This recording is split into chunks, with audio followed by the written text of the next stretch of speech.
Hello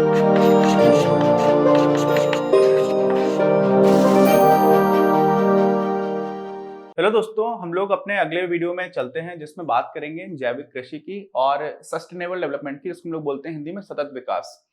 अपनी किताब में ट्रांसलेशन अच्छा नहीं रहता, धारणीय विकास भी लिखा हुआ है। पूरी तरह से गलत नहीं है, लेकिन सतत विकास हम लोग बोलते हैं जब भी हम लोग सस्टेनेबल डेवलपमेंट की बात करते हैं। तो क्या होता है जैविक कृषि, क्यों जरूरत पड़ी, क्या फायदे हैं, क्या कमियां हैं, और उसके बाद से बहुत ब्रीफ में जो पूरा चैप्टर हम लोगों ने ग्रामीण विकास का पढ़ा है उसका समराइज्ड वर्जन, ये सब लोग देखेंगे इस वीडियो में। तो सबसे पहले जैविक कृषि की बात क्यों करनी पड़ी। जैविक कृषि को हम लोग इंग्लिश में बोलते हैं ऑर्गेनिक फार्मिंग। तो ऑर्गेनिक फार्मिंग में क्यों हुआ, क्योंकि हम लोग आजकल जो खेती करते हैं उसमें बहुत सारे फर्टिलाइजर्स, उर्वरकों का प्रयोग करते हैं। यूरिया है, उसको छोड़ करके भी बाकी फॉस्फोरस को बढ़ाने के लिए भी बाकी चीजें डालते हैं। तो ये होता है, साथ में टॉक्सिक पेस्टिसाइड्स और इंसेक्टिसाइड्स होते हैं। टॉक्सिक मतलब क्या होता है, विषजन्य, विषैले। तो विषैले कीटनाशकों का भी प्रयोग होता है ना। अब वो जो कीटनाशक होते हैं वो क्या होते हैं, विषैले हैं, और धीरे धीरे वो हमारे जल स्रोतों में भी चले जाते हैं, मिट्टी में भी चले जाते हैं, और जो खाना बन करके उत्पन्न होता है, जो फसल तैयार होती है, उसमें भी पहुंच जाते हैं। ठीक, तो क्या होता है, हमारी जो खाद्य पूर्ति है जिसको हम लोग बोलते हैं फूड सप्लाई, उसमें भी वो विष आ जाता है। और साथ में जो हमारा वाटर बॉडीज हैं, जल स्रोत है, उनमें भी उनका पेनिट्रेशन हो जाता है, निस्सरण हो जाता है। अच्छा, अब इससे नुकसान क्या होता है, हमारा स्वास्थ्य खराब होता है। हमारे लिए वो खाना जो खाना है वो जहर बन जाता है। अब ऐसा नहीं है कि एकदम सिर्फ जहर ही है, खाना तो है ही, लेकिन खाने में जहर आने लगे फिर तो बहुत बड़ी समस्या हो जाएगी। ऐसे तो लोग सोचते हैं कि चलो भाई मैं सिगरेट नहीं पीता तो बहुत अच्छा काम कर रहा हूं, लेकिन ऐसे तो आप खाना ही खा रहे हो, उसी में जहर है। ठीक है, तो ऐसे में समस्या क्या हो जाती है, हमारा जो स्वास्थ्य है वो, पशु पक्षी हैं, जानवर हैं, उनको भी, क्योंकि हम लोग चारा वगैरह खिलाते हैं उसमें भी हम लोग ये सारी चीजें डालते हैं, तो उनको भी दिक्कत हो जाती है। और साथ में जो जमीन है, मृदा की उर्वरक क्षमता भी कम होना स्टार्ट हो जाती है, और साथ में वो भी एक तरह से विषैली बनना शुरू हो जाती है वो। फिर जो हमारा इकोसिस्टम है, पारिस्थितिकी तंत्र है, इसको भी बड़ा नुकसान होता है। एक डीडीटी नाम का की दवाई चलती थी जिससे गिद्ध हुआ करते, जिसको हम लोग बोलते हैं वल्चर्स। तो गिद्ध बहुत कम हो गए थे, वो खाते थे, और उनके लिए वो एक उनकी मृत्यु हो जाती थी, आप ऐसा समझ लीजिए। तो गिद्धों की संख्या बहुत कम होने की वजह से सरकार ने फिर उसको बैन कर दिया था। ऐसे बहुत सारी दवाइयां, बहुत सारे केमिकल्स ऐसे रहे जिससे किसी एक प्रजाति विशेष को बहुत तकलीफ हुई है। तो हम लोग पूरा इकोसिस्टम, और जो हमारा इकोसिस्टम है उसमें वल्चर्स का बहुत बड़ा योगदान रहा करता था।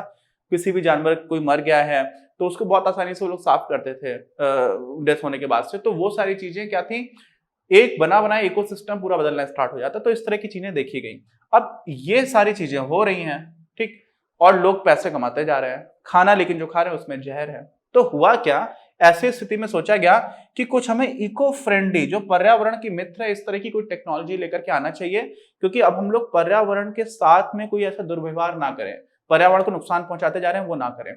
और ऐसी ही एक जो प्रौद्योगिकी है, जो टेक्नोलॉजी है, उसका नाम है जैविक कृषि। ऐसी बहुत सारी करने की जरूरत है, चल ही रहा है, रिन्यूएबल एनर्जी पे काम चल रहा है। तो अभी खेती के संबंध में ऐसी एक टेक्नोलॉजी को हम लोग बोलते हैं जैविक कृषि, ऑर्गेनिक फार्मिंग। अच्छा, तो ये क्यों जरूरत थी, समझ लिया क्या होती है।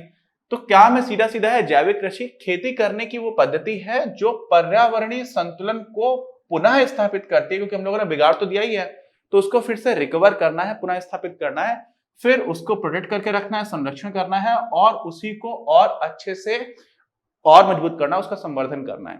ठीक, तो ऐसे जिसमें हम लोग ये सारी चीजें ना कर रहे हो, रासायनिक उर्वरकों का प्रयोग ना करें, कीटनाशकों का प्रयोग ना करें, ऐसे में जो भी हमारी जैविक कृषि है उसमें हाई यील्डिंग वैरायटी सीड्स होते हैं, HYV, उनका प्रयोग नहीं करते। तो बहुत सारे जो इनपुट्स होते थे, जो हम लोगों ने देखा था कि हरित क्रांति के बाद से बहुत तेजी से यूज करना स्टार्ट किया लोगों ने, उसको फिर से बोला गया कि आप मत करो। क्यों ना करो, क्योंकि इसके फायदे क्या क्या है। पहला फायदा तो ये होता है कि महंगे आगतों का विकल्प जो है ना, वो देती है हमें। कौन देती है, जैविक कृषि। आपको हाई यील्डिंग वैरायटी नहीं चाहिए, आपके आसपास जिस तरह की चीजें हो रही हैं आप उनको देखो, अपने आसपास के वातावरण में आपके लिए क्या ज्यादा अच्छा है वो देखो। आपको खाद डालने की जरूरत ही नहीं है, आपको ये जो कीटनाशक है, पेस्टिसाइड्स है, वो भी डालने की जरूरत नहीं, तो आप बहुत सस्ते में काम कर पाते हो। ठीक, अच्छा, तो ये तो हमारा फायदा हो गया। अब इसी का नुकसान क्या होगा, नुकसान ये होगा कि खास तौर से जो प्रारंभिक वर्ष होते हैं ना, उसमें आपकी जमीन तो किसी और काम के लिए बन चुकी थी, उसको हर बार खाद की जरूरत होती थी। तो धीरे धीरे जो मृदा ने अपनी उर्वरक शक्ति को खो दिया है उसको पुनः प्राप्त करने में उसे समय लगता है। तो प्रारंभिक वर्षों में खास तौर से जो हमारा उत्पादन होता है ना, वो उतना ज्यादा नहीं होता। तो क्या बात आती है कि प्रारंभिक वर्षों में रासायनिक कृषि की तुलना में कम उत्पादन होता है। ये कमी इसी से जुड़ी हुई है। फायदा क्या है कि आपको कम पैसे लगाने पड़ रहे हैं तो उत्पादन भी कम हो रहा है। कम पैसे लगाने पड़ रहे हैं, ये उन लोगों के लिए फायदेमंद होता है जो बहुत छोटे और सीमांत किसान हैं, लेकिन उनके लिए उतना ही नुकसानदायक ये होता है कि उनका उत्पादन बहुत ही कम हो जाता है।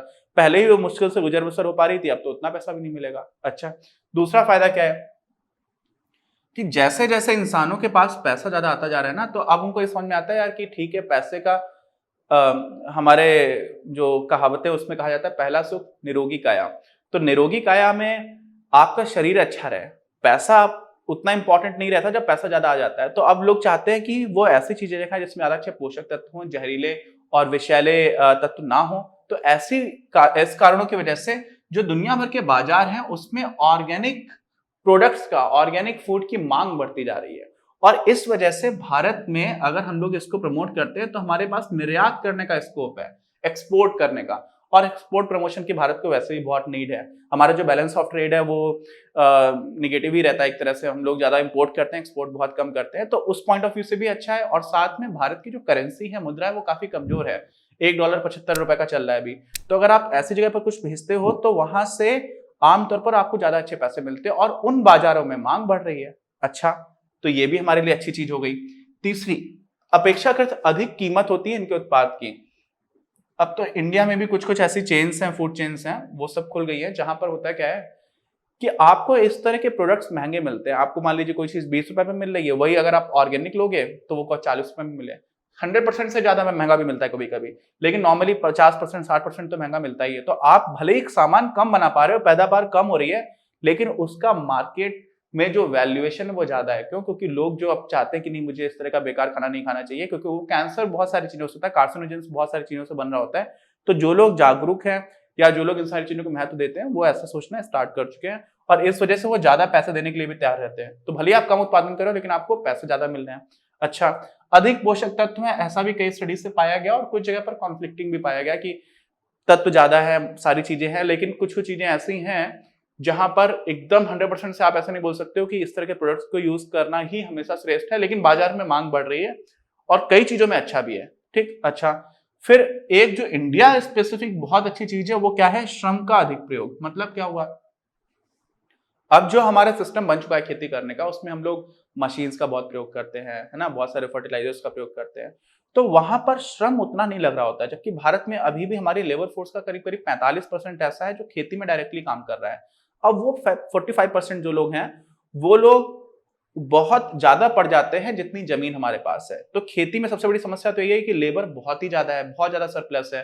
तो ऐसी स्थिति में अगर हम खेती के ही तौर तरीकों को बदल दें इस तरह से कि वहां पर ज्यादा लेबर की जरूरत पड़ रही है, तो जो लेबर है उसका थोड़ा थोड़ा जो एम्प्लॉयमेंट है या उसको वो ज्यादा अच्छे से एंगेज रहेगा, तो ज्यादा लोगों को एब्जॉर्ब कर सकती है खेती। ऑलरेडी बहुत ज्यादा लोग हैं, तो ऐसा समझ लीजिए कि जितने ज्यादा एक्स्ट्रा लोग हैं वो उतने एक्स्ट्रा नहीं रह जाएंगे। क्यों? क्योंकि अब ज्यादा लोगों की जरूरत पड़ना स्टार्ट हो जाएगी।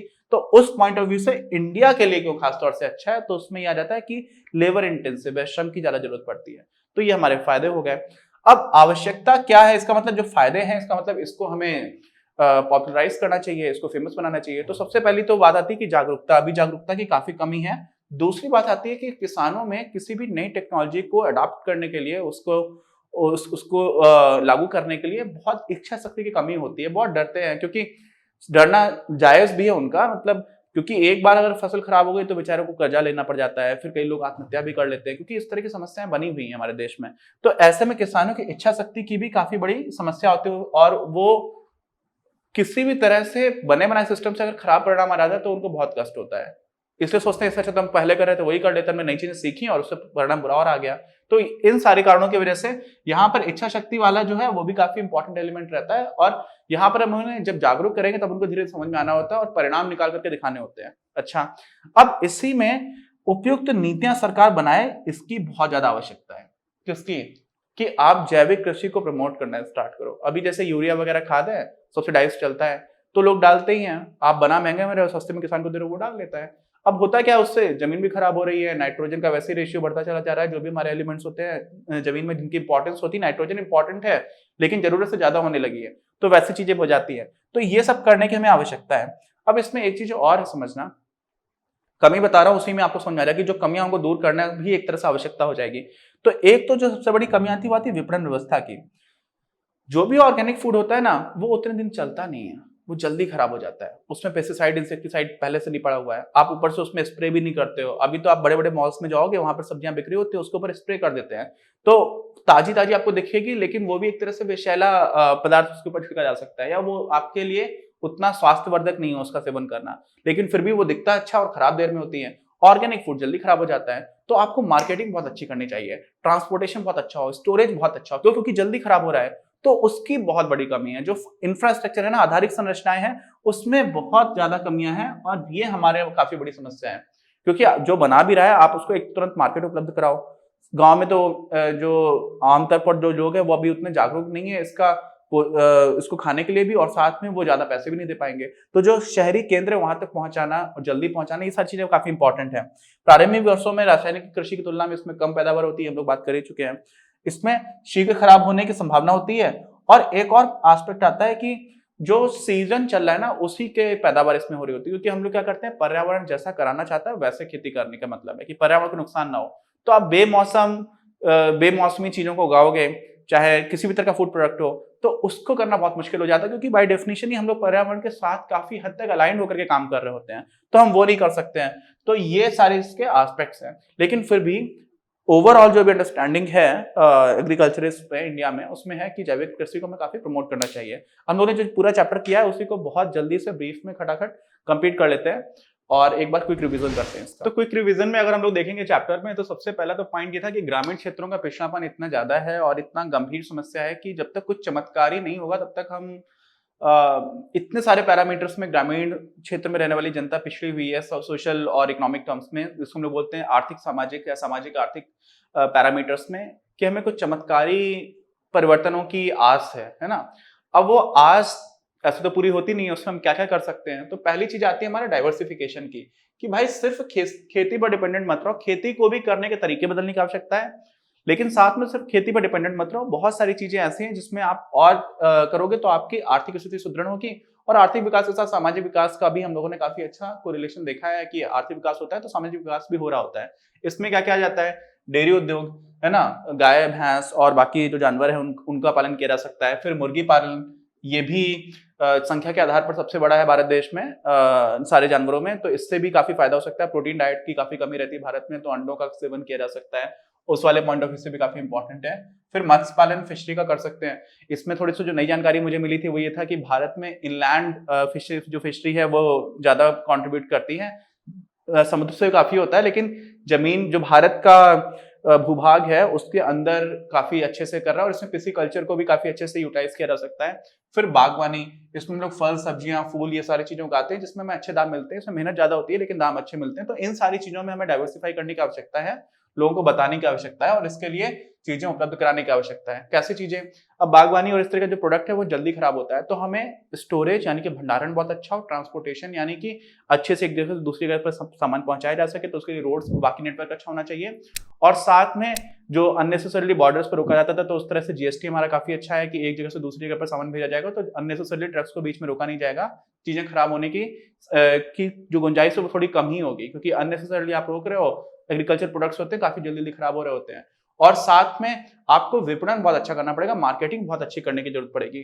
तो आधारिक संरचना में ये सारी चीजें आ जाती हैं। क्या क्या है, आपको विपणन यानी कि मार्केटिंग और क्रेडिट प्रोवाइड करना पड़ेगा। अभी भी इंडेटनेस जो है ग्रामीण भारत में, कर्जा हो गया एक बार, उसके बाद से उस चक्कर में फंस गए, फिर हमेशा आप पैसे देते रहो, आप कभी भी उधार नहीं चुका पाते हो किसी का। क्यों? क्योंकि इतने ज्यादा हाई इंटरेस्ट पर सूदखोर लोग हैं, वो लोग इस तरह से इंटरेस्ट मारते हैं, लोन मारते हैं और इंटरेस्ट इतना ज्यादा लेते हैं, तो वो बहुत बड़ी समस्या है। तो यहाँ पर अभी भी फॉर्मल क्रेडिट सिस्टम अभी उतना पेनिट्रेट नहीं कर पाया है, तो हम लोगों ने कुछ कुछ माइक्रो क्रेडिट सिस्टम्स को भी देखा था, कुटुंबश्री वगैरह की बात भी की थी। अच्छा, अब कृषक समुदाय जो है ना, उनके और राज्य कृषि विभागों, एग्रीकल्चर मेनली जो है स्टेट का सब्जेक्ट है, तो उनके बीच में लगातार वार्तालाप होना चाहिए, क्योंकि कई बार ऐसी योजनाएं बनती हैं जो अच्छी नियत से की गई, जिसमें पैसा भी बहुत खर्च हो रहा है, लेकिन किसानों को चाहिए कुछ और था, उनकी वास्तविक आवश्यकता कुछ और थी।